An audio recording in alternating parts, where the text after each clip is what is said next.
ایک بہت بڑے بزرگ تھے، صنعان ان کا نام تھا۔ وہ اپنے مریدوں کی جماعت کو لے کر حج کے لیے روانہ ہو گئے۔ ان کا راستہ کچھ اس طرح تھا کہ وہ پہلے مدینہ شریف پہ حاضر ہوں گے، پھر حج پہ جائیں گے۔ اس زمانے میں سفر جو ہے وہ اونٹوں پہ ہوتے تھے، اونٹ، گھوڑے، خچر، پیدل۔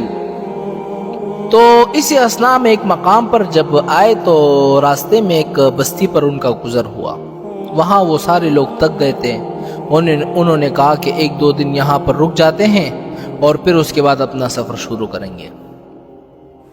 اللہ کی شان ہے کہ اس بزرگ کی ایک عیسائی عورت پر نظر پڑی، اور وہ عورت اتنی خوبصورت تھی کہ آپ دیکھتے ہوئے ہی فتنے میں مبتلا ہو گئے۔ آپ نے جا کے اس سے بات کی کہ میرے دل میں تمہارے لیے محبت اتنی جاگ چکی ہے کہ اب میں تمہارے بغیر نہیں رہ سکتا۔ اس عورت نے بزرگ سے کہا کہ بھئی میرے کچھ شرطیں ہیں، اگر آپ مان لیں تو پھر میں آپ کے ساتھ رہوں گی۔ تو بزرگ نے کہا اچھا بتاؤ تمہاری کیا شرطیں ہیں؟ اس عورت نے کہا کہ پہلی شرط تو میری یہ ہے کہ جو عیسائیت کا جو ہمارا صلیب ہے نا، یہ کراس کا جو نشان ہے، ایک تو آپ یہ اپنے گلے میں ڈال دیں۔ دوسری میری شرط یہ ہے کہ اللہ کی قرآن کی بے حرمتی کریں۔ اور تیسری شرط میری یہ ہے کہ آپ شراب پینا شروع کر دیں۔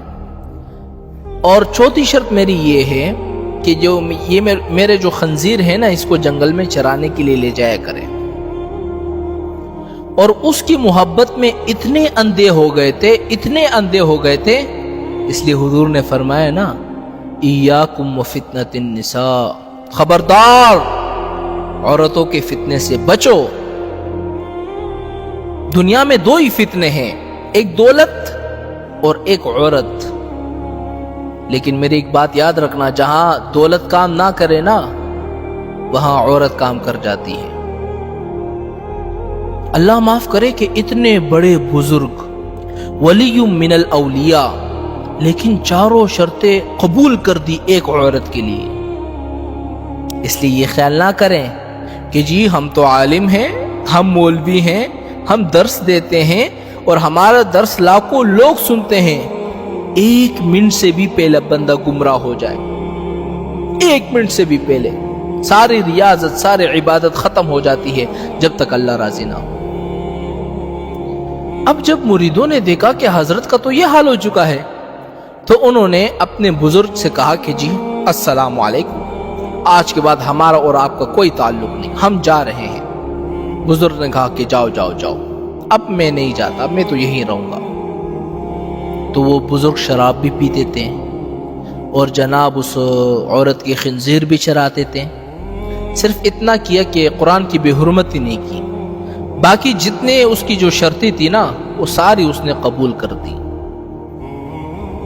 اب جب سارے مرید مدینہ منورہ پہنچے تو ان کے بھی ایک شیخ تھے جن سے وہ بیعت تھے، یعنی اس بزرگ کے ایک شیخ تھے جو مدینہ میں رہتے تھے۔ ان کے پاس مرید آئے اور انہوں نے رو رو کے حال سنایا کہ صنعان کا تو یہ حال ہو چکا ہے۔ انہوں نے کہا کہ اللہ کے بندو، تم بڑے عجیب لوگ ہو، اپنے پیر کو چھوڑ کے آ گئے۔ انہوں نے کہا کہ جی ہم کیا کرتے ہیں؟ اس نے کہا کہ تم کیوں چھوڑ کے آ گئے؟ تم بھی وہاں اللہ کے آگے گر جاتے، گڑ گڑاتے، دعائیں مانگتے، پڑے رہتے جب تک ہدایت نہ ملتی۔ تم نے اس سے کون سی وفا کی ہے اپنے بزرگ سے؟ ابھی بھی تم سارے مدینہ پاک میں ہو، اس کے لیے دعائیں کرنا شروع کر دو۔ رو رو کے دعائیں کرتے رہیں۔ تو اللہ تبارک و تعالیٰ نے اس بزرگ کے دل میں یکدم پلٹا کایا کہ بزرگ کہنے لگا کہ میں کیا ہو گیا ہوں؟ تو انہوں نے شراب پھینکی اور اس عورت سے کہا کہ بس اب میں نے توبہ کر دی ہے، میں اپنے دین پر واپس رجوع کرتا ہوں، آج کے بعد میرا اور تمہارا کوئی تعلق نہیں۔ انہوں نے کہا کہ مجھے بھی کلمہ پڑھاؤ، میں بھی تمہارے ساتھ جاؤں گی۔